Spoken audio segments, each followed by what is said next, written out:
Olá pessoal, eu sou o Bruno, professor de Geografia aqui do percurso, tá tudo tranquilo aí, né?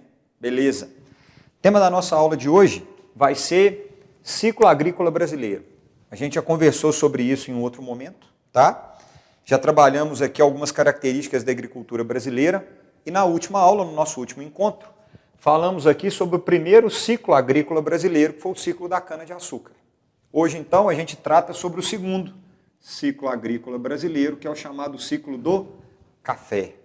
Bom, quando a gente pensa em ciclo do café, eu espero que todo mundo aí que esteja me vendo agora consiga localizar no tempo e no espaço, né? Ciclo do café no Brasil. Qual foi a época? Final do século XIX, início do século XX. Vamos marcar isso daqui com mais precisão, né? Que eu acho que vale a pena. Final do século XIX, aproximadamente 1850, início do século XX até aproximadamente a década de 1930. É evidente, galera, que essas datas aqui, elas são datas imprecisas, por um motivo muito simples. O café ele continua sendo cultivado no Brasil até hoje, o café continua tendo importância econômica no nosso país até hoje, portanto, essas datas elas servem muito mais para marcar um momento histórico do que para, de fato, marcar um momento em que o café começa ou termina no território nacional. Beleza? Esse intervalo de tempo ele marca para a gente também um intervalo de tempo no qual o café foi a economia mais importante, o produto mais importante do mercado brasileiro, voltado basicamente para a exportação. Então a gente marcou ali o tempo. Agora vamos marcar o espaço. No espaço, a gente tem a localização, a câmera vai mexer aqui com a gente, ó. No espaço, a gente tem a localização nesse território aqui aproximadamente. Litoral brasileiro e especialmente Espírito Santo, Rio de Janeiro e São Paulo. Posteriormente, houve a interiorização da economia. É claro, né, gente? Quem estiver me assistindo aí falando, seu Bruno, isso daí não é Espírito Santo, São Paulo e Rio de Janeiro, não, nesse mapa seu. Claro que o mapa aqui não é preciso, né, gente? Mas é só para ter uma ideia. Espírito Santo, São Paulo e Rio, e depois a interiorização da economia. Beleza. Localizamos no espaço, localizamos no tempo. Aí agora a gente vai fazer uma distinção do principal estado cafeicultor do Brasil, ou dos dois principais estados. Bom, começo do século XIX, a gente teve a ocupação do café numa região que é uma das regiões mais importantes da economia brasileira, relativamente pouco trabalhada pela geografia do Brasil ainda, mas acredito que isso vai ganhar espaço aos poucos, que é a região do Vale do Paraíba.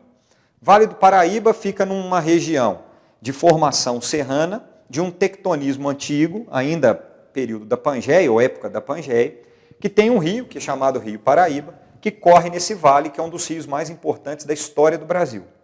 Ele abrange tanto os estados do Rio de Janeiro quanto o estado de São Paulo. Foi nesse vale do Paraíba que se iniciou a economia cafeicultora brasileira, fundamental para o nosso desenvolvimento econômico nacional. Só que essa região tem uma característica importante, que é o relevo irregular. É uma região formada por serra, terreno cristalino, relevo irregular.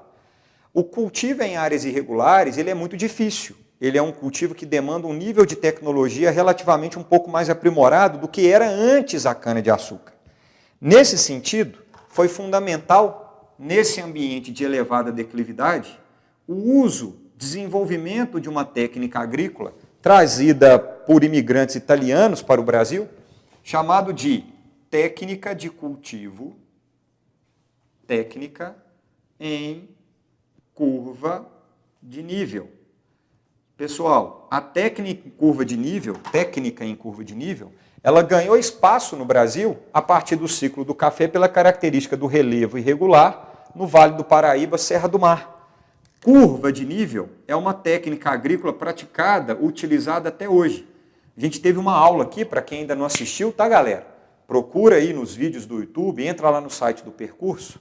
Se não tiver disponível para todo mundo assistir, aí tem que assinar, né, galera? Aí quebra o nosso galho aí. Beleza? Esse cultivo em curva de nível é um cultivo praticado com a finalidade de diminuir processo erosivo. Você vai diminuir o escoamento superficial da água e minimizar a capacidade de transporte de sedimentos. O que vai acontecer aqui? O terreno é irregular, o cultivo em curva de nível ele acontece perpendicular ao fluxo, ao escoamento da água. Então, em cada linhazinha dessa daqui, a gente tem um vegetal que quando a água estiver escoando, esse vegetal vai conseguir conter o escoamento da água. O pincel aqui acabou a tinta, mas vamos mudar para outro. Aqui, ó, vai contendo o escoamento da água. Este vermelho aqui é uma vegetação, por exemplo, um pezinho de café. E quanto maior for o obstáculo físico ao escoamento da água, menor é o processo erosivo. Isso viabilizou o cultivo do café em relevo irregular, com elevada declividade, nas regiões serranas de São Paulo e Rio de Janeiro. Beleza? Esse daqui é um aspecto do café fundamental, tem caído cada vez mais nos vestibulares isso como forma de controle ou manutenção ou uso adequado do solo. Beleza? Então a gente falou do tempo, falou do espaço. Agora vamos falar das características principais do ciclo agrícola brasileiro do café. O café no Vale do Paraíba, ele teve participação no Brasil porque ele impulsionou o desenvolvimento da economia regional. É um desenvolvimento da economia regional de qual região? Aí vem a história.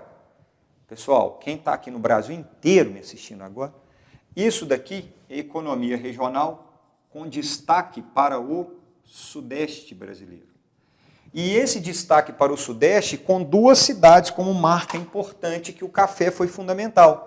Estamos tratando aqui duas cidades e dois estados, São Paulo e Rio de Janeiro, que tiveram impulso econômico a partir do ciclo do café e o escoamento da produção. A grande cidade do escoamento da produção de café no Brasil era Santos. A maior parte do café era exportado pelo Porto de Santos. Tem até a Bolsa de Valores do Café, onde era negociado o café para exportação. Então, São Paulo e Rio de Janeiro ganharam importância no cenário nacional da transição da cana-de-açúcar nordestina para a mineração ouro de Minas Gerais. São Paulo e Rio de Janeiro ganham destaque com o incremento do café. Então, o desenvolvimento da economia regional sudeste ganha destaque na economia nacional nesse momento. Caso você tenha que responder alguma questão que trata da participação do Sudeste na economia nacional, é este o momento que o Sudeste, especialmente São Paulo e Rio de Janeiro, se destacam. Claro que teve um pouquinho antes o ouro em Minas Gerais. Segunda característica importante, formação de mão de obra industrial. Aqui vale uma observação chave para a gente. A mão de obra que trabalhou no cultivo do café no Brasil, ela não era uma mão de obra somente escrava ou ex-escravo, recém-liberto pela Lei Áurea. Grande parte da mão de obra que trabalhou na economia do café no Brasil foi uma mão de obra de imigrantes. Uma mão de obra que já tinha experiência na agricultura com uma tecnologia mais avançada na Europa e, sobretudo, uma mão de obra que tinha conhecimento do trabalho industrial. Então, essa galera que chega aqui no Brasil, sobretudo os italianos, passam a ter papel fundamental na substituição da mão de obra agrícola para uma mão de obra urbana e industrial no momento em que o café entra em decadência. E mais do que isso, a maior parte dos imigrantes italianos era mão de obra assalariada. Ou seja, além da gente ter a transição do trabalho escravo para o trabalho assalariado, a gente teve também a transição da mão de obra rural para uma mão de obra urbana com trabalho industrial. Repara que o café ele serviu como base e o fundamento para a economia urbana e industrial que surge a partir desse momento. Terceira característica. Boa parte do capital acumulado pelo café, pela iniciativa privada cafeicultora e pelo Estado brasileiro, passou, no momento em que o café entrou em crise, a ser investida no processo de industrialização. Então, o café ele foi fundamental na economia brasileira, se a gente pensar no desenvolvimento do Sudeste, e aí a gente poderia falar um pouquinho também sobre aumento das desigualdades regionais no Brasil. O Sudeste vira a locomotiva da economia brasileira, deixando as outras regiões muito para trás, aumentando a desigualdade interna. O café foi fundamental na formação de uma mão de obra, atraindo imigrantes italianos, substituindo mão de obra escrava por assalariada gradativamente e formando uma mão de obra que iria ser a mão de obra industrial do século XX e gerando o capital necessário para o investimento na industrialização, que iria começar a partir da década de 1930, quando o governo Vargas inicia o crescimento das indústrias de base. Então, repara, o café no Vale do Paraíba, por isso que entender Vale do Paraíba é fundamental para entender parcialmente a história do Brasil. Ele tem papel importantíssimo na economia brasileira do século XX. Economia regional do Sudeste, mão de obra assalariada e urbana industrial, formação dessa mão de obra, e grande parte do capital se voltou para industrialização. Isso foi o início do café no Brasil. O grande polo cafeicultor brasileiro se deu, então, no Vale do Paraíba. Só que quando chega no final do século XIX, início do século XX, agora a gente vem para esse ponto aqui do quadro, a gente passa a ter uma mudança, um fluxo da economia cafeicultora brasileira da porção litorânea para o interior de São Paulo. Isso daqui é interior de São Paulo, tá, gente? Para o interior paulista. Então, a gente começa a ter um fluxo, final do século XIX, início do século XX, da economia cafeicultora em direção ao oeste paulista. Esse fluxo foi fundamental para o desenvolvimento econômico de São Paulo, sobretudo, com o aumento do equilíbrio econômico regional. O Sudeste, potência econômica, o resto do Brasil relativamente atrasado economicamente, porém, São Paulo e Rio de Janeiro, que a economia se concentrava no Vale do Paraíba, ela passa agora a expandir em direção ao interior de São Paulo. Isso é uma das explicações por que o estado de São Paulo tem poucas desigualdades internas. Porque o café propiciou o crescimento econômico de praticamente todo o estado com seu eixo de interiorização. E aí, interiorizou a economia de São Paulo, tá, galera? A gente não pode falar que essa interiorização é uma interiorização da economia brasileira. É uma interiorização da economia no estado de São Paulo, primeiro. E segundo, fundamental e importantíssimo, é o transporte ferroviário.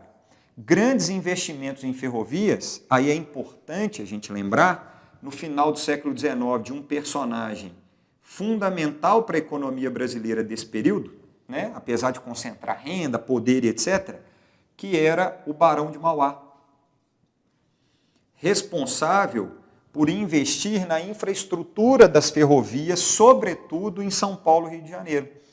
Com isso, o transporte ferroviário conectando o litoral com o interior com o litoral, passa a ser o meio de transporte essencial para a chegada de mão de obra ao Brasil. Os italianos vinham da Europa, e eu não estou entrando aqui nem no mérito da questão da chegada do italiano, porque isso daqui é um capítulo à parte.